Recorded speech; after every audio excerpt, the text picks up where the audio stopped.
Excellent. Thank you, Josh. Good morning, everyone. I'd like to welcome you all to our Bonjour webcast. tout le monde, je vous souhaite la bienvenue à notre web diffusion. Je suis Carole, j'utilise les pronoms elle. Nous allons parler de quelque chose de bien important. On est très content que vous soyez des nôtres ce matin. Merci. Nous avons publié quelque chose. Ces événements au calendrier nous aident à nous rappeler d'où nous venons, reconnaître notre progrès et voir ce qu'il reste à faire. Cette publication, justement, se concentre sur ce dernier point. Nous croyons que c'est comme ça qu'on peut aller de l'avant.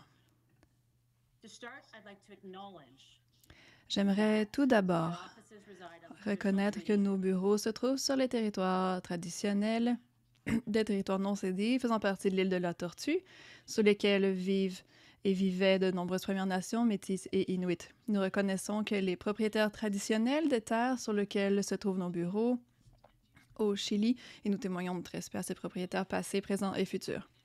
Quelques points de logistique avant de passer à nos panélistes. Premièrement, la conférence est tenue par Deloitte Canada. L'idée n'est pas donc de fournir des services ou de la consultation. Si vous avez des questions, utilisez la fonction dédiée sur Zoom et nous avons quelqu'un en coulisses qui va vous aider là-dessus. Et je vous promets qu'on va respecter le temps imparti. Le webinaire est enregistré. Par ailleurs, il sera archivé donc pour visionnement ultérieur. Pour ceux qui préfèrent suivre en français, nous avons l'interprétation en français. Vous cliquez sur le globe au bas de l'écran et sélectionnez la langue de votre choix. Nous avons des interprètes qui sont là pour vous fournir le service. Alors, assurez-vous d'en bénéficier au besoin. Comme je l'ai mentionné, nous avons publié le 1er novembre un document important et on est vraiment tellement contents. Beaucoup d'entre vous vous êtes joints à nous pour en discuter. Conception centrée sur l'équité pour les services gouvernementaux, saisir l'occasion de réussir la transformation. Donc, on est là avec vous. On est vraiment contents parce qu'il y a un très haut taux de participation, mais aussi on travaille avec vous, les fonctionnaires. Ça a commencé quand on a fait du travail pour des stratégies de diversité, équité, inclusion. Et on nous a demandé d'aller plus loin avec cette société d'État. On s'est dit, OK, le consultant, c'est bien, mais il faut aller plus loin. Il faut aller plus loin. Nos gens veulent aller plus loin. On a fait du travail aussi avec Paul et son équipe pour la transformation numérique des services numériques voilà, et gouvernementaux. On a commencé à voir à tout ça. C'est responsable, par ailleurs, fiscalement, de procéder ainsi à mesure qu'on modernise nos systèmes. Alors, je peux vous dire que cette publication vient vraiment de plusieurs niveaux de collaboration avec le gouvernement.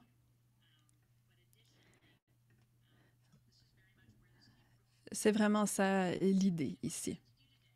Ce qu'on aimerait donc faire aujourd'hui, c'est d'avoir une petite introduction dans le contexte gouvernemental de la conception centrée sur l'équité. Et on va tenir une conversation par rapport à comment on peut intégrer ça dans tout le travail que vous faites pour pourvoir des services à la population canadienne. Je vous présente nos panélistes d'aujourd'hui. Premièrement, Paul Wagner.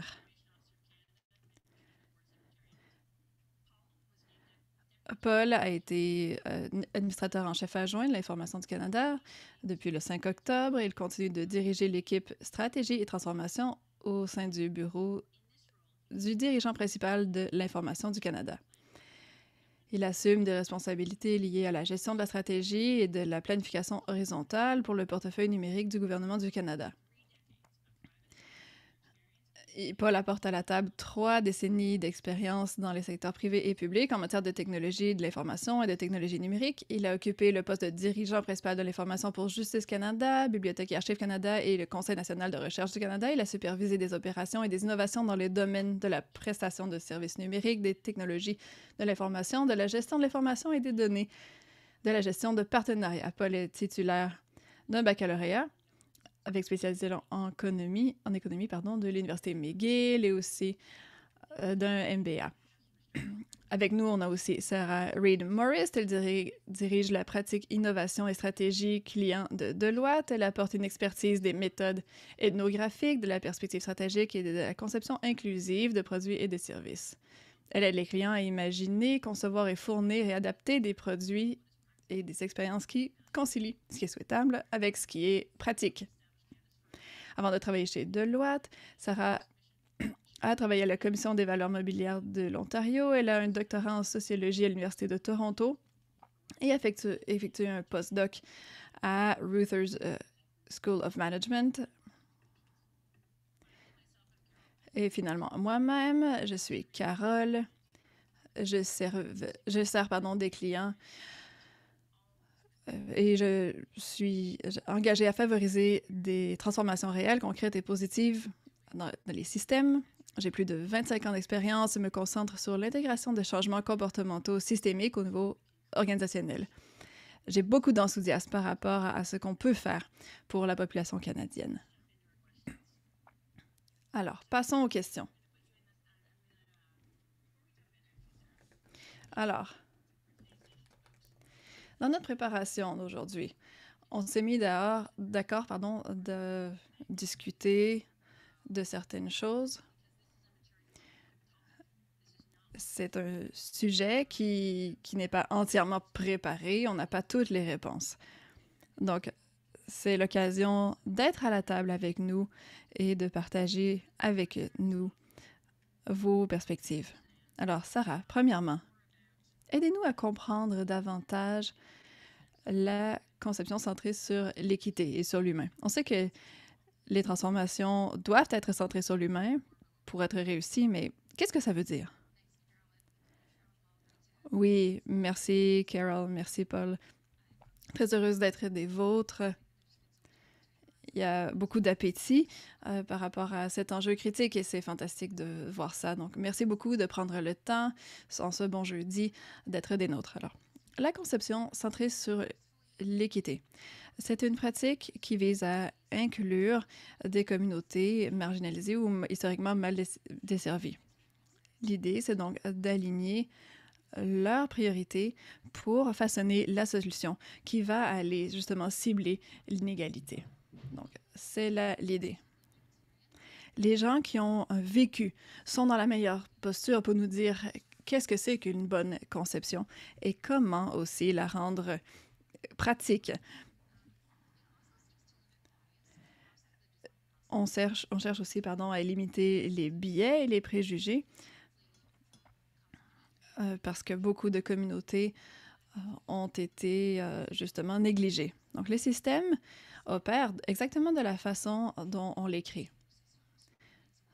Donc, on a vraiment besoin d'être audacieux par rapport à la transformation de ces systèmes. Les systèmes d'exclusion sont désormais camouflés, pas à cause de mauvaises intentions, mais tout simplement à cause de l'inertie.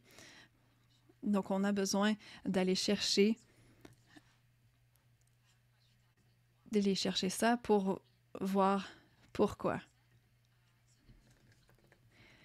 L'idée est de ne pas reproduire des inégalités. Comme vous avez mentionné, Carole, ces processus de conception évoluent constamment à mesure qu'on apprend et qu'on se comprend mieux les uns les autres. Donc, il s'agit d'un parcours, d'un cheminement. Je veux que ce soit très clair. Il est critique aussi de comprendre que le processus de conception, en conception centrée sur l'équité, sont tout aussi importants que les résultantes. du processus. Donc, des relations équitables sont nécessaires à la transformation. Vous ne pouvez pas créer des systèmes qui fonctionnent pour des gens que vous ne connaissez pas. Donc, très pratiquement, on ne peut pas opérer une transformation si ce n'est pas vu comme ça. Donc, c'est ça la conception centrée sur l'équité dans le contexte gouvernemental et dans le contexte de la transformation. Excellent, merci beaucoup. Je pense qu'on pourrait en dire beaucoup plus, mais voilà. Paul, à vous maintenant. Bon, j'ai l'impression qu'on est assis autour de la table et tout ça. Bon, c'est un peu différent, mais on va se débrouiller.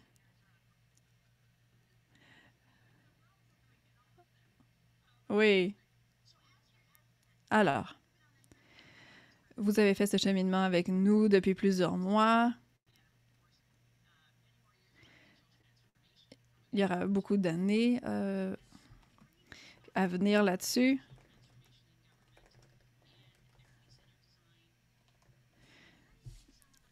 Où croyez-vous que les ministères gouvernementaux en sont par rapport à ces sphères de croissance à venir?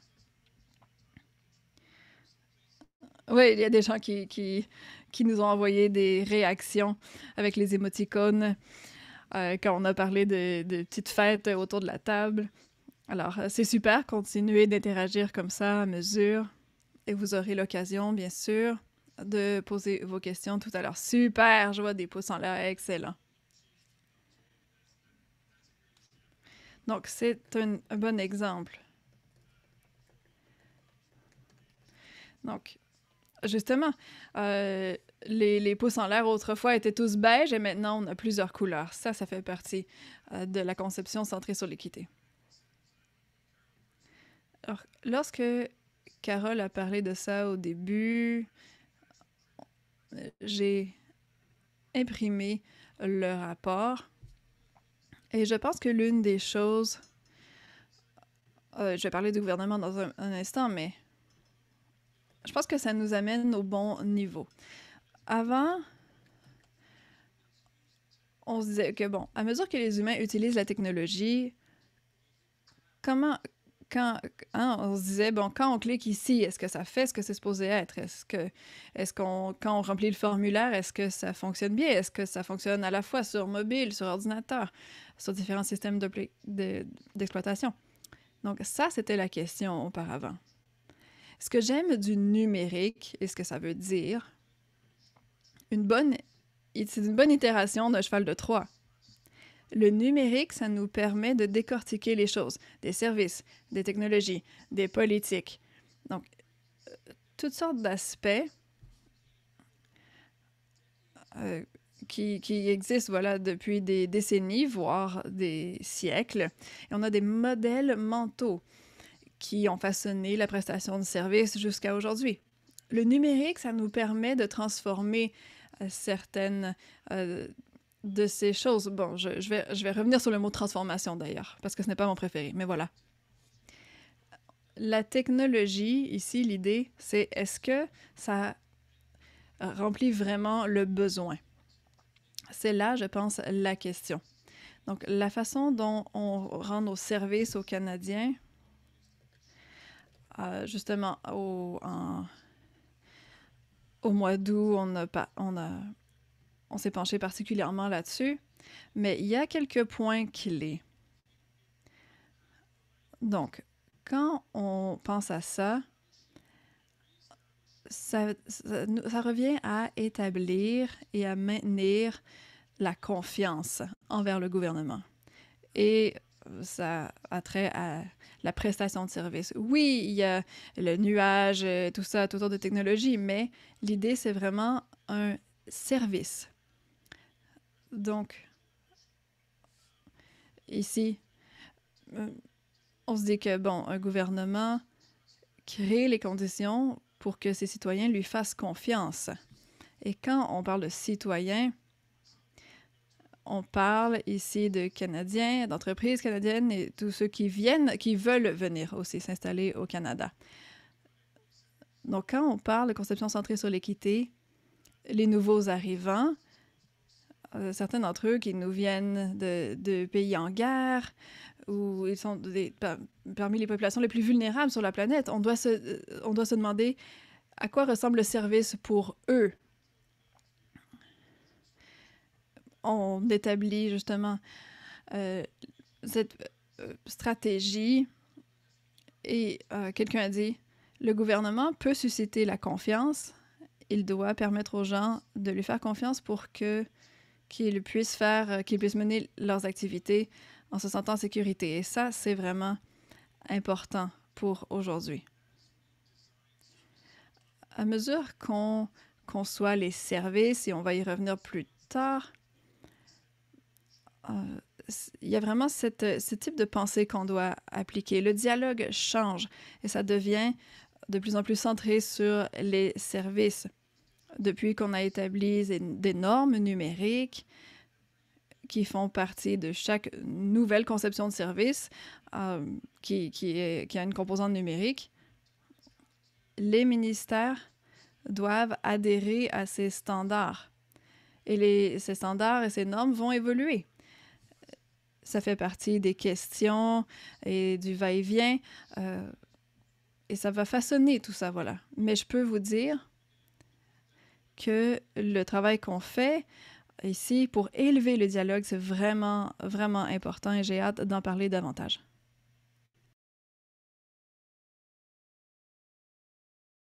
Et oui, je vais faire du pouce sur ce que vous dites. C'est exceptionnel ce que vous avez dit. Très bien. Alors, maintenant, reconnaissons que nous sommes dans un environnement en évolution. Alors, selon vous, quels sont les éléments nécessaires ici pour bâtir les choses auprès en fait, de la part du fédéral, des gouvernements provinciaux, qui non seulement travaillent sur leur propre transformation numérique, sur laquelle vous avez beaucoup travaillé, mais il faut trouver l'occasion de bien faire les choses. Et pour revenir sur ce que vous dites, relever la barre et élever le degré, en fait, la qualité des services dont les citoyens ont besoin. Quels sont les éléments essentiels dans cette aventure? Il faut une humilité professionnelle. Il faut reconnaître que c'est facile pour un groupe de personnes de se réunir, concevoir un système et dire voici ce dont nous avons besoin. Et en plus, il y a plein de projets comme ça. Par exemple, Arrive Cannes, l'application qui a été développée COVID, Alerte COVID ou ce genre d'application. Et certains de ces programmes ont été bien élaborés, bien conçus, et Sarah en est bien au fait. Oui, et on doit le savoir, on doit savoir si ça a bien été fait ou pas. Mais les leaders gouvernementaux doivent faire preuve d'humilité et poser les questions difficiles. Et je ne veux pas en fait, j'ai votre rapport ici sous les yeux. Je veux revenir sur un élément qu'il y a dans votre rapport. Et vous me demandez quels sont les éléments essentiels là-dedans. C'est, en fait, la conception axée sur l'équité consiste à se réunir et penser au contexte et aux objectifs. Premièrement, il faut penser aux relations historiques liées à l'établissement, au gouvernement. Et regarder les tenants aboutissants, la population qu'on veut servir et le contexte, l'environnement. Alors, il faut tenir compte de tous les liens entre ces différents intervenants, les liens historiques, les relations de pouvoir, etc. Alors, la pierre angulaire ici, c'est l'humilité professionnelle. Il faut penser à l'utilisateur final. Si vous penchez sur les services qu'on a à l'heure actuelle, en fait, les services qu'on a ou les services gouvernementaux, souvent, il faut envoyer un fax pour, par exemple, Transport Canada, les compagnies aériennes ou les pilotes doivent envoyer des informations par fax. Ce n'est pas drôle. Oui, j'ai vu l'emoji passer. Ce n'est pas drôle qu'on doit toujours utiliser des fax et qu'on ait même le mot fax dans un document politique. Mais ça vous montre à quel point il faut faire preuve de courage. Ça va prendre beaucoup de courage pour se battre contre certaines de ces politiques qui ont parfois des dizaines d'années et remettre des choses en question. Parce que si vous concevez des services pour des immigrants, et le Canada a des objectifs ambitieux, il veut accueillir 500 000 nouveaux immigrants par année. On doit donc réfléchir au service de leur point de vue à eux.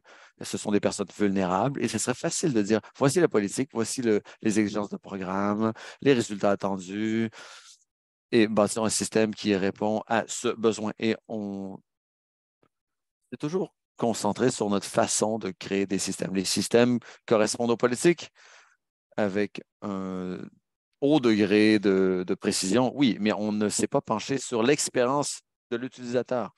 Et je crois qu'il est difficile de imaginer pour une personne qui arrive au pays avec sa famille peut-être, qui arrive d'une région détruite par la guerre, et qu'on leur demande comment voulez-vous qu'on vous serve? Et pour eux, c'est difficile de concevoir, mais il faut trouver un processus ou un post-processus pour obtenir cette information dont ces gens ont besoin. Et on regarde le nombre de mois nécessaires pour un immigrant. Ça peut être 15 mois entre la soumission de demande par exemple, si vous venez de l'Inde, vous êtes un réfugié reçu, ça prend 16 mois. Du Kenya, ça prend 39 mois pour que votre demande soit traitée. Alors, si on prend ces normes, ce sont les normes qui ont été publiées sur le site web de l'Agence des services frontaliers. Alors, si on prend, bon, qu'on soit d'accord avec le processus ou non, on prend ces délais.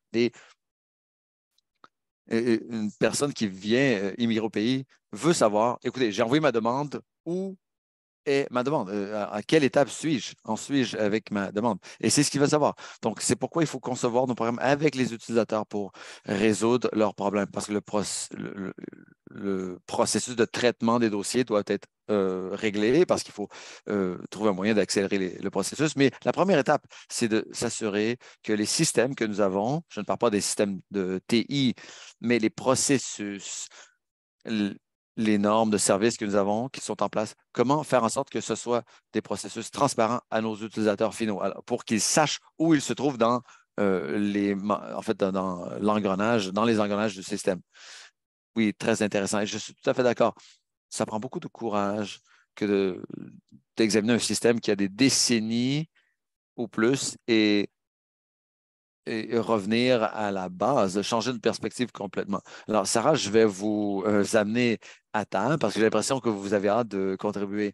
Mais vous avez fait du travail exceptionnel avec des groupes communautaires qui, traditionnellement, sont difficiles à rejoindre, qui ont du mal à obtenir le type en fait, de perspective que Paul évoque. Et pour, en fait, éliminer les obstacles. Oui, bien, ça va me faire plaisir. Et j'aimerais revenir sur certains des commentaires de Paul avant de répondre à votre question.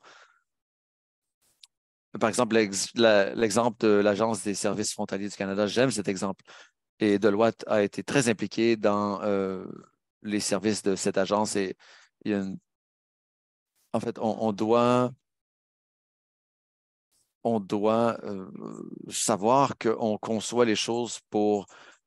En fait, on doit oublier. En fait, on doit savoir qu'on conçoit des choses, des projets, des systèmes, non seulement pour des individus, mais pour des écosystèmes. Et on doit savoir dans quels écosystèmes, dans quel type d'écosystème ces personnes, ces individus que nous voulons servir évoluent. Et ça va nous permettre de bâtir une capacité de développement. Et la beauté de l'aspect numérique des choses, c'est qu'on peut faire ce genre de choses et on peut bien le faire. Alors, on doit cesser d'avoir une perspective unique et on doit cesser de penser que les individus sont justement des individus. Les individus vivent une vie connectée, ils existent dans un écosystème. Et, et c'est sur ça qu'il faut miser. Alors, on a un énorme écosystème de soutien de réseau qui contient des ressources très importantes pour les personnes qui soumettent une demande d'immigration, par exemple. Ça, c'est une occasion de se pencher sur les choses, de remettre des choses en question. Par exemple, la conception du processus, mais aussi le processus de demande technique. Et ensuite, qui doit participer à ce processus de traitement des demandes d'immigration pour que ce soit une expérience positive pour l'utilisateur final. Et on dit qu'il faut servir, en fait, aider les communautés mal desservies à avoir accès à nos services. Par exemple, on doit travailler avec le secteur public pour se faire. Et Paul a parlé des évolutions qui se produisent dans la société. Et on est rendu à une étape où on n'essaie pas de créer de la demande pour ce genre de service. Il y a un ensemble de normes qui existe et nous savons en quoi consiste la modernisation des services. Et on sait ce que ça veut dire que de prendre une autre perspective sur les choses. Alors, on utilise ce type ces nouvelles façons de faire pour déterminer qu'est-ce qu'un bon gouvernement. On ne peut pas simplement miser sur la transformation technologique. Il faut aussi miser sur l'aspect humain des choses. Alors, il y a des tendances qui ont été reprises par certains de nos partenaires gouvernementaux qui vont à l'encontre de l'approche ou de la conception axée sur l'équité. L'enfer est pavé de bonnes intentions, bien évidemment. Tout le monde n'a que de bonnes intentions, mais dans le contexte de la transformation, il y a un biais opérationnel ou une vision à court terme. Ça fait aucun doute que la transformation est un investissement immense de la part du gouvernement. Le gouvernement met beaucoup de pression pour faire des preuves de concept, avoir des résultats rapidement, montrer les résultats de l'investissement rapidement. Alors, il y a beaucoup de pression de la part du gouvernement. Et donc, on a tendance à se tourner vers les solutions rapides, les solutions faciles pour avoir des résultats rapidement. Et ça, ça peut être un problème. Et, et, et il faut poser des questions, c'est-à-dire le pourquoi et le quoi, le comment. En fait, les questions de comment sont plus opérationnelles alors que les questions quoi sont plus fondamentales. Alors, et il faut se poser ce genre de questions. Il faut avoir la discussion à un bon niveau. Et il y a des questions qui visent à déterminer les causes profondes. Et ça ne peut pas être fait à court terme. Ça prend du long terme. Ça se fait sur le long terme. Et parfois, les gouvernements perdent patience, mais il faut commencer lentement pour aller plus vite plus tard dans le contexte de la transformation. C'est important de faire les choses ainsi. C'est important de prendre du recul, de comprendre le contexte. Si vous comprenez le vrai problème que vous tentez de résoudre avant d'avoir investi des solutions technologiques, vous avez plus de chances d'obtenir non seulement l'adoption de votre programme, mais aussi vous allez réduire les risques à votre réputation et les risques financiers également. Et la deuxième chose, et Paul en a parlé, on a tendance à confondre la transformation avec la technologie. La technologie vous permet d'aller chercher des solutions supplémentaires pour résoudre des problèmes humains. Alors, on doit déterminer ce qui est important pour les gens qu'on veut servir, les gens qui ont besoin de nos solutions. Et on risque en fait, d'avoir du mal à faire accepter nos projets. Enfin, aujourd'hui, la réalité, c'est qu'on peut techniquement créer n'importe quoi. Tous les problèmes techniques, technologiques sont possibles. Ce n'est pas ça. Ce n'est pas là le problème. On doit s'assurer ensuite que la faisabilité technique est conforme avec les besoins des êtres humains et avec les exigences gouvernementales. En fait, dans les équipes de transformation, ces capacités doivent être présentes. On ne peut pas simplement avoir des leaders technologiques pour déterminer, bon, qu'est-ce qu'un MVP. Il faut ménager la chèvre et le chou, la technologie et l'aspect humain. Ce sont des conversations difficiles qu'il faut avoir. Alors, qu'est-ce qu'il faut faire pour que les gens se sentent inclus et pour qu'ils utilisent les services de la façon dont il a été conçu? Et ensuite, qu'est-ce qui doit arriver du côté, dans les coulisses gouvernementales, justement. Alors, il faut trouver un équilibre entre ces aspects et je crois que la perspective uniquement technologique, en fait, est inappropriée. Et nous travaillons avec des clients gouvernementaux où il y a beaucoup d'inconfort lorsque vient le temps de communiquer avec les résidents, surtout les résidents aux prises avec des problèmes plus complexes ou des contextes plus complexes. Alors, le gouvernement est mal à l'aise. Parfois, il conçoit la chose comme trop difficile, trop risquée, ou troisièmement, ils ont l'impression qu'ils vont perdre le contrôle dans leur processus. Et alors que toutes ces choses sont exigées pour qu'on fasse bien les choses. Je l'ai déjà dit, on ne peut pas trouver une solution à un problème pour des gens lorsqu'on ne comprend pas leur situation. Alors, il faut inclure l'utilisateur final dans l'équation dès le début pour savoir quel est le vrai problème et pour bien comprendre le contexte. Alors, vous aurez leur adoption de votre programme, mais ensuite, vous saurez du point de vue conceptuel et pratique, ce qui doit être vrai pour que votre projet soit faisable. Et on fait de la coproduction, de la co-conception. Ce n'est pas de la consultation où on dit, écoutez, que pensez-vous de ceci, oui ou non? Bon, donc ensuite, on va dire, bon, on a découvert le problème, ensuite, on peut créer une solution. Non, en fait, nous devons nous présenter comme des coproducteurs ou des collaborateurs dans un processus, travailler ensemble pour définir ce qui doit être vrai pour que notre programme fonctionne. Et ça fait peur. Et ça fait peur parce qu'il faut partager le pouvoir avec d'autres. On ne peut pas parler d'équité si on ne parle pas de pouvoir, évidemment. Et, et il faut tourner les choses, en fait, il faut faire les choses à l'envers, c'est-à-dire déterminer comment on peut collaborer ensemble pour faire des choses exceptionnelles et qui vont amener tout le Canada dans l'avenir, pas seulement une partie du Canada. Oui, laissez-moi intervenir ici. Oui, on a besoin de sablier, je pense. Oui, je suis tout à fait d'accord avec vous, Sarah. Je crois que vous avez mis le doigt sur la chose, oui. Souvent, on parle de table multidisciplinaire pour la transformation. Je déteste le mot transformation en passant. Et on pensait à l'époque que dans un groupe multidisciplinaire, on avait des gens technologiques et autres. Mais maintenant, on a besoin de scientifiques du comportement. Et je reviens à l'humilité. On a besoin de gens qui sont capables d'aller dans la communauté, comprendre les gens, s'asseoir avec de vrais utilisateurs. Et des fois, ce sont des itinérants, des autochtones, euh, des immigrants, des nouveaux arrivants. Il faut avoir cette capacité d'aller rejoindre ces gens et pour revenir sur ce que vous dites, ce n'est pas de la consultation. Écoutez, je les ai consultés et bon, j'ai coché la case, donc la demande peut être envoyée parce que j'ai fait ma consultation. Non, il s'agit de dire, vous savez, on va se tromper, mais ensemble, on va être plus près de la vérité.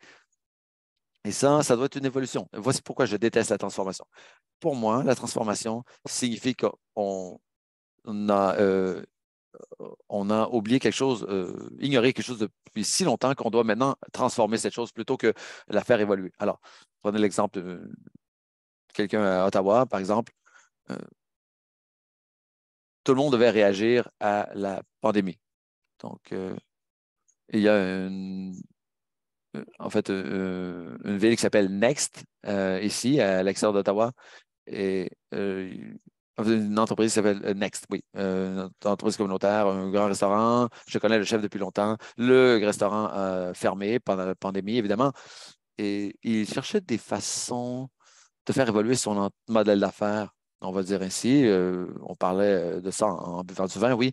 Et il a commencé à créer ce qu'il appelait des tables globales. C'est un repas dans une boîte, toutes sortes d'aliments. Il y avait une vidéo qui vous montrait comment finir de préparer le repas. On se sentait un peu comme un chef quand on ouvrait sa boîte. Et en fait, il a permis à son entreprise de survivre. En fait, son chiffre d'affaires a augmenté grâce à cette réorientation vers le modèle de prestation de service où on n'allait pas au restaurant. Le restaurant venait chez nous. Et il a continué à le faire après la pandémie et maintenant, ça continue avec son modèle d'affaires initial où on rejoint quelques amis, on va au restaurant et on passe une belle soirée. Donc, il a fait évoluer son modèle d'affaires. Il n'a pas transformé, il a fait évoluer. Alors, pour moi, la transformation, et je me penche sur les initiatives de transformation importantes qu'on a, par exemple, la modernisation du modèle d'affaires, que Deloitte fait à l'heure actuelle. Je suis certain qu'il y a des gens ici qui travaillent dans ce projet. On examine un système d'une autre époque où la technologie est relativement stable, mais c'est un code qui a 65 ans. Le code est assez vieux pour qu'on en fait, qu'on lui offre la sécurité de la vieillesse. Alors, ce n'est pas de la faute des fonctionnaires parce qu'il y a des gouvernements qui avaient des politiques très ambitieuses qui ont dit on a besoin de nouveaux programmes pour ceci, pour cela, etc. Et on a fait porter ces initiatives à bout de bras grâce à l'évolution technologique, mais ça nous a également limité dans notre capacité de nous pencher sur la conception axée sur l'équité parce que la technologie qu'on utilise, même si on trouvait le bon modèle du point de vue de la prestation de service, en pensant à ces communautés qu'on ne sert pas comme on devrait, euh, la technologie ne nous permettra pas d'aller aussi loin. Alors, je je vous invite à nous poser des questions, des commentaires dans le chat maintenant, mais je vous mets au défi de déterminer comment on peut bâtir ce qu'on est en train de bâtir aujourd'hui. Pas des projets, pas des résultats pour le projet, mais une évolution pérenne du modèle de prestation de service dont on parle. Alors, la conception axée sur l'équité, lorsqu'elle va commencer à être intégrée, en fait, oui, évidemment, on doit transformer le service pour permettre une conception axée sur l'équité. Mais quand nous allons concevoir nos services à personne maintenant, nous devrons intégrer cette conception axée sur l'équité. Alors, à une époque, on avait des magazines ou Wine Spec, je pense. Oui, c'était très intéressant. Je suis un peu nostalgique. Mais il y a une annonce dans ces magazines qui m'impressionne toujours. C'était une marque de montre qui s'appelait Petite Philippe. J'en, en fait, j'en ai jamais eu de ces montres, mais ce sont des montres qui coûtent assez cher. Mais leur slogan, c'était on ne possède jamais une montre Petite Philippe, on la possède on la conserve pour la génération à venir. En fait, vous ne possédez pas les produits-services que vous produisez aujourd'hui. Vous les préparez pour la génération de demain. Et alors, qu'allez-vous faire pour vous assurer que ce type de conception, ce cadre de conception et ce type d'humilité dans la conception des services soit intégré dans le cadre des services globaux à l'avenir? Alors, je ne sais pas si c'est le genre de question que vous aviez, Carole, mais je voulais le mentionner. Oui, on est dans la cuisine, on ne sait jamais ce qui peut se passer. Alors, on a reçu beaucoup de commentaires disant que c'est très, très, très pratique tout ça. Alors, merci à tous ceux et celles qui décortiquent la chose et vous voyez que, en fait, le contexte des choses. Alors, je veux qu'on entre dans le vif du détail parce que vous savez que je suis très pragmatique. Alors, je suis tout à fait d'accord avec vous. On doit concevoir de façon à permettre l'évolution, concevoir pour l'avenir et pour les générations à venir. Et la technologie en est une position où euh, seule notre créativité, notre courage peut déterminer les limites. Alors, à quoi ça ressemble tout ça? Ce que j'aime bien, ce sont les histoires comme quand on avait le privilège de faire du travail à but non lucratif, en passant, Paul. Mais on a travaillé avec un refuge pour jeunes itinérants. Et on a permis à des jeunes itinérants de s'exprimer. Non seulement on les aidait à se développer, avoir des compétences, acquérir des compétences, mais on était transparent. Oui, évidemment, on peut faire des consultants, on peut cocher une case sur un formulaire, oui, mais ce n'est pas tout. Il faut obtenir cette information de l'utilisateur final et ensuite l'intégrer dans notre conception, mais encore plus parce qu'on a vu des programmes très bien conçus diminuer à mesure que on les met en œuvre. Alors, comment continuer de mesurer les choses, les résultats à mesure que le projet se déroule? Et c'est là que, en fait, on ne peut pas simplement concevoir quelque chose et l'envoyer au test d'acceptabilité pour voir, et ensuite on a une grille qui nous dit si on a bien fait les choses. Non. Et c'est une question humaine. Il faut savoir qu'on a des résultats pour les êtres humains. Alors, qu'est-ce qu'on veut faire? Quelles sont les mesures, les indicateurs de rendement et comment allez-vous suivre et tracer et comprendre, évaluer les résultats? Bonne question. Euh, et pour être franche, c'est un environnement en évolution et en fait, en conception axée sur l'équité, on est en plein dedans, oui. On misait sur l'humain et tout, et on essaie de en fait, de gros produire ce genre de projet, travailler avec l'utilisateur final. Bon, et notre approche, et vous allez voir, ça va venir se ressortir dans ma réponse, et pas le parler de la confiance.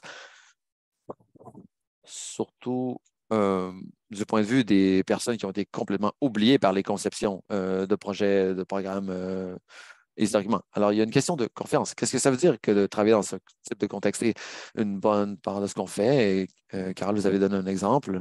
Oui, mais c'est qu'on on réplique ça dans d'autres contextes. C'est que nous n'avons généralement pas la confiance de ces populations. Nous sommes inconnus. Et ce sont des gens parfois qui ont subi de nombreux types de traumatismes. Alors, le travail à faire et la priorité en conception axée sur l'équité, c'est d'avoir une approche euh, misant sur la sûreté, sécurisation culturelle des gens que nous voulons servir. Alors, on doit déterminer qui devrait communiquer avec l'utilisateur final dans ce processus. Souvent, ce n'est pas nous. Ça ne devrait pas être nous. Ce n'est pas parce qu'on peut faire quelque chose qu'on devrait le faire.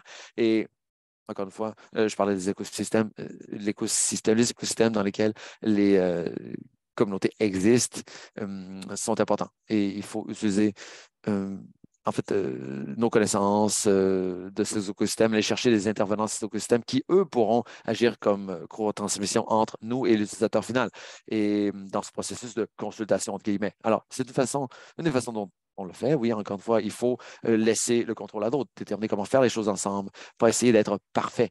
Et encore une fois, il faut prioriser la sécurisation et les relations au détriment de ce processus soi-disant parfait. Alors, encore une fois, le processus de la conception axée sur l'équité est aussi important que les résultats qu'il va obtenir. Et ça, c'est un exemple en fait, d'un projet bien réalisé. Alors, on parle maintenant de mesures. Oui, il faut être beaucoup plus large dans notre façon de définir le succès. Ce n'est pas simplement un entrant et un extrant euh, qui entrent et qui sortent simultanément. Non. Alors, on a intégré ce type de méthode dans notre travail. Est-ce que les populations des communautés marginalisées voient notre projet comme une réussite? C'est une question très simple, mais qu'on pose très rarement. Et encore une fois, il faut se pencher en fait, sur la perspective de l'utilisateur final. Alors, il faut aller dans une communauté, déterminer ce qu'il faut faire dans cette communauté et laisser la communauté définir ce qu'elle veut, ce dont elle a besoin. Alors, c'est une approche tout à fait différente. Il faut faire une triangulation des mesures qualitatives et quantitatives. Il ne faut pas simplement mesurer l'adoption et la participation à un projet. Ce sont des mesures essentielles, oui, mais il faut aussi mesurer l'expérience.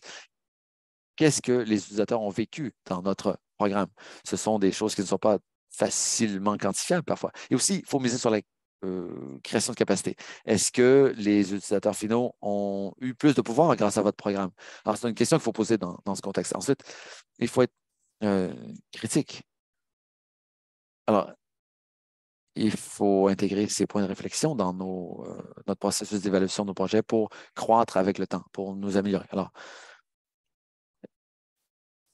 il faut également savoir qu'est-ce qu'un processus équitable et comment on en fait le suivi. Et on a fait du travail avec le gouvernement provincial de l'Ontario sur la modernisation de l'aide sociale. Et avant de commencer le travail, nous avons élaboré une liste de principes d'inclusion. On les a utilisés pour définir, euh, pour savoir, bon, quand les choses deviennent difficiles, quand il y a des délais serrés, en fait, on doit être responsable.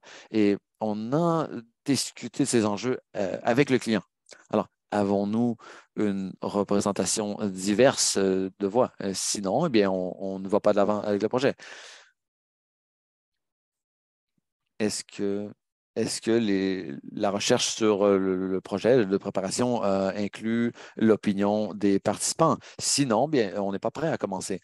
Alors, on doit prendre des décisions difficiles et parfois, on n'est pas bien placé pour faire ce travail. On a besoin de partenaires. Alors, comment bâtir des relations et euh, que doit être la vérité là-dedans? Alors, c'est le type de mesure où parfois il faut aussi des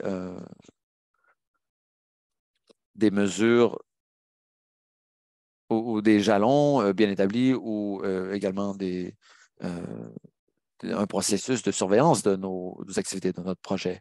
Alors, c'est important. Oui.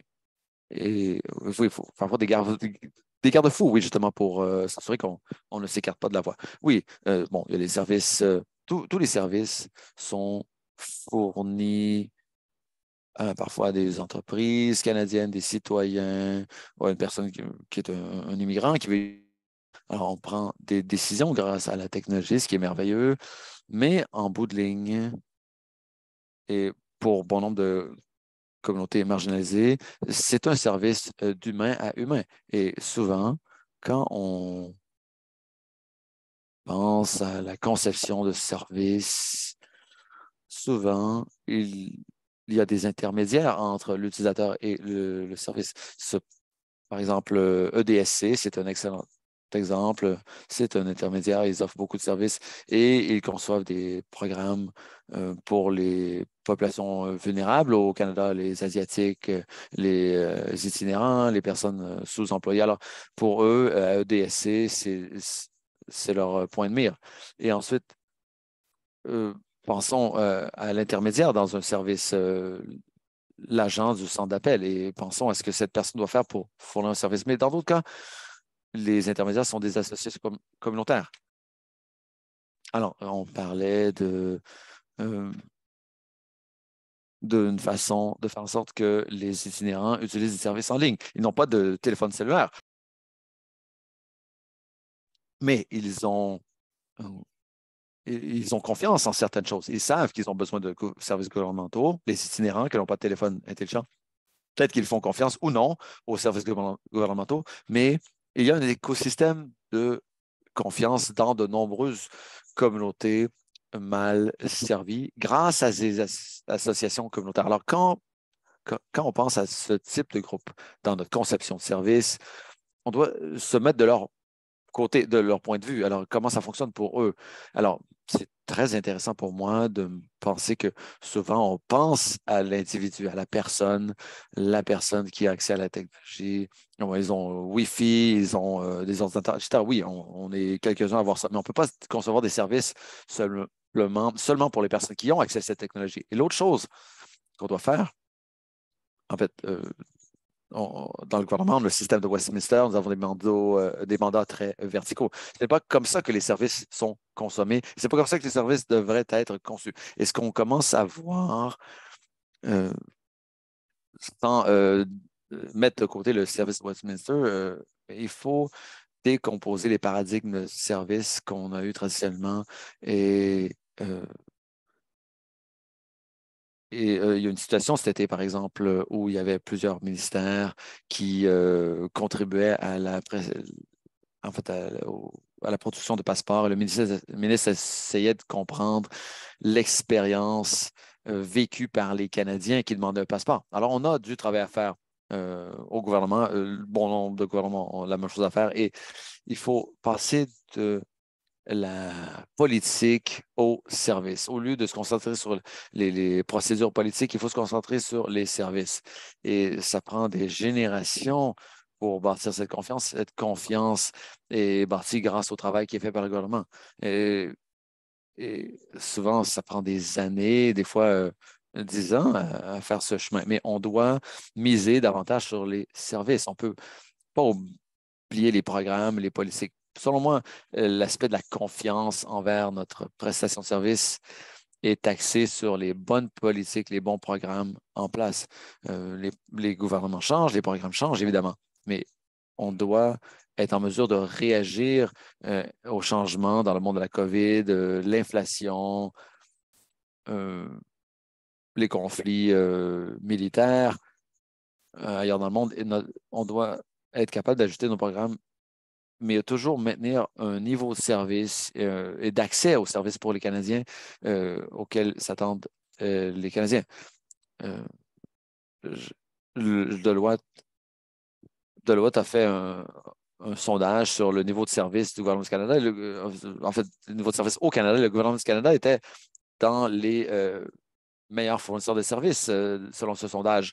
Alors, ça, c'est... En fait, je vais arrêter là. Oui. Super. Alors, on a des questions. Fantastique.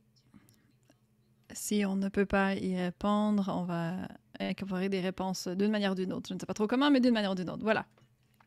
Alors, je voulais répondre à une question de Peter qui dit merci pour cette conversation autour de la table à cuisine. Super. Alors, Sarah, merci pour vos exemples de comment inclure les gens dans l'écosystème. On cherche des exemples précis qui sont venus, des moments de « Oh, wow! » qui sont venus dans le cadre de votre travail. Ah, ça c'est une excellente question. J'aimerais avoir beaucoup d'exemples, mais je pense qu'on en est encore au début. Mais je vous ai donné un exemple simple, en fait. On était en collaboration avec le ESDC, et ça, c'est avant la modernisation de leurs services. Et on sait que il faut quand même s'enregistrer, tout ça. Et on ne peut pas vraiment savoir si des Canadiens plus vieux sont à l'aise ou pas avec tel ou tel service numérique. Donc, on s'est demandé qui sont ces gens, quels sont leurs contextes, des gens qui utilisent les services d'Emploi et Développement social Canada. Donc, que ce soit, peu importe le contexte. Donc, dans ce travail, de comprendre donc les gens en contexte, on s'est dit que, voilà, ce qu'il faut faire, c'est avoir une trousse d'outils pour eux, pour que les gens puissent soutenir les personnes dans le besoin. Donc, quelles sont leurs circonstances à ces personnes? Et comment est-ce qu'on peut ajuster le système? Et de là, on a justement mis sur pied une trousse qui est disponible via des associations, aussi en ligne, tout ça. Donc, un exemple très simple. Mais quand on part de l'individu à son réseau, ça change complètement la donne. On se demande, on conçoit pour qui, pourquoi, quelles sont les ressources. Et ça, c'est une question d'équité, justement. Tout le monde a le même niveau de ressources pour participer. Oui, et moi aussi, il y a beaucoup de gens qui sont des nôtres qui sont au courant, parce que ça s'est passé sur plusieurs niveaux de gouvernement, mais c'est le processus réflexif par rapport à la vaccination. Donc, de gens de plusieurs communautés, on veut faire de sorte qu'ils choisissent de se faire vacciner.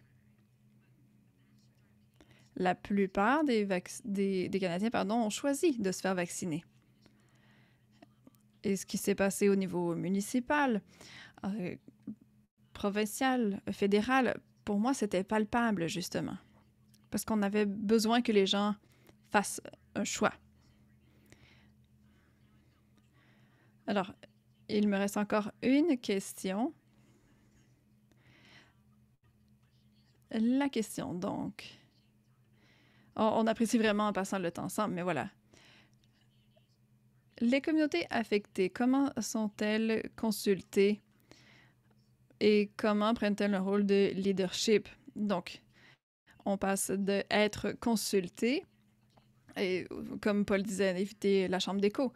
Mais comment est-ce qu'on peut aider les gens, ou plutôt les habiliter, à être des leaders dans le processus?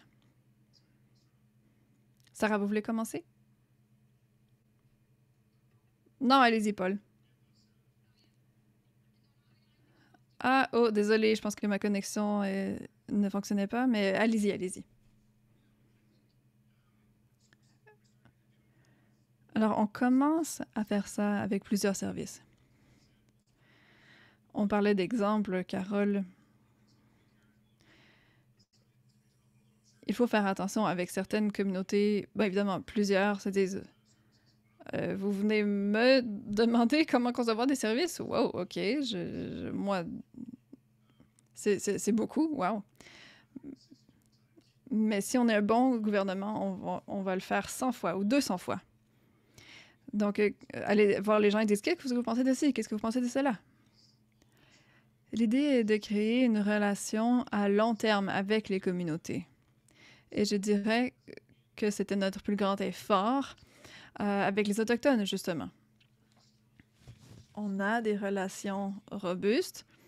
On a parlé aussi du vaccin, mais il y a beaucoup de travail qui a été fait par 5 ministères pour se dire, OK, comment est-ce qu'on va gérer la preuve de vaccination, tout ça. Et il y avait une stratégie aussi de consultation avec les communautés autochtones. Et ces communautés, donc, ont pu être consultées et interagir efficacement. Et je pense qu'il faut tirer des leçons justement de ça pour des services futurs. Avec les Autochtones, il s'agit d'une relation qui existe depuis longtemps, mais il faut qu'on fasse la même chose avec d'autres communautés, d'autres groupes de population, pour s'assurer qu'au sein du gouvernement, on partage cette connaissance. Donc, on va leur donner l'espace pour qu'ils soient des leaders par rapport à la conception des services au sein de leur communauté. Mais du point de vue du gouvernement, l'idée, c'est on ne va pas vous demander chaque fois. On va prendre les leçons et les appliquer. Donc, on peut parler de la conception avec les gens et on développe des tests et tout ça. Super. Mais la façon dont ça existe aujourd'hui, c'est si je fais tout ça, si je corresponds aux normes, bon, ça c'est bien, j'ai un petit crochet à côté, mais OK, comment ça fonctionne maintenant? Pour que la prochaine fois, quand on commence de zéro, on sache en fait par où commencer et qu'on ne parte pas de zéro. Donc, on commence à voir ce leadership de plus en plus, mais notre responsabilité, du point de vue du gouvernement, c'est aussi de partager l'information à l'interne. Oui, tout à fait. Et justement, le gouvernement devrait avoir cette fonction. Justement, on s'éloigne d'une perspective de programme et plutôt écosystémique. Donc, on veut comprendre ça, mais voilà, les besoins humains sont complexes. Mais c'est en passant du temps avec les gens qu'on les comprend. Donc, voilà, c'est ce qu'il faudrait faire. Et ça, c'est un domaine qui vient informer et éclairer nos décisions par la suite. Il y a des gens qui travaillent notamment en logement et en itinérance. Ils ont justement des comités expériences vécues qui sont mis sur pied un peu partout. Donc, c'est pas un comité qui va prodiguer des conseils une fois que le programme est là. Non, le comité est là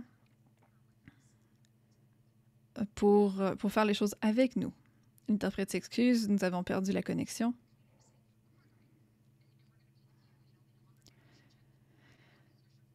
Donc, l'idée est que c'est un réel travail, un emploi. Votre participation est reconnue parce que c'est du travail en soi et elle est rémunérée. Donc ça, c'est le genre de choses auxquelles on peut commencer à réfléchir et à mettre à l'échelle. D'accord, super. Alors bon, on pourrait continuer longtemps, mais voilà. Il est l'heure. On veut bien respecter votre temps. Donc, merci Sarah, merci Paul, merci tellement. Merci de commencer à élargir vraiment cette conversation. Merci à tous ceux qui ont été des nôtres. Merci beaucoup de votre participation. On est tellement content de vous voir ici, de vous voir faire face à ces défis pour qu'on aille plus loin ensemble. Ça, c'est toujours fantastique. Comme ça a été mentionné, nous croyons que c'est comme ça qu'on change les systèmes pour faire ce qu'on veut d'une manière responsable. On n'en est qu'au début. L'approche est évolutive et adaptative. Il faut que l'équité soit au centre pour que les Canadiens puissent participer aux services prestés, aux services en fait que vous voulez leur fournir. Alors, merci beaucoup. Et voilà, on a très hâte de continuer à cheminer à vos côtés. J'espère que vous aurez un superbe après-midi. Au revoir tout le monde.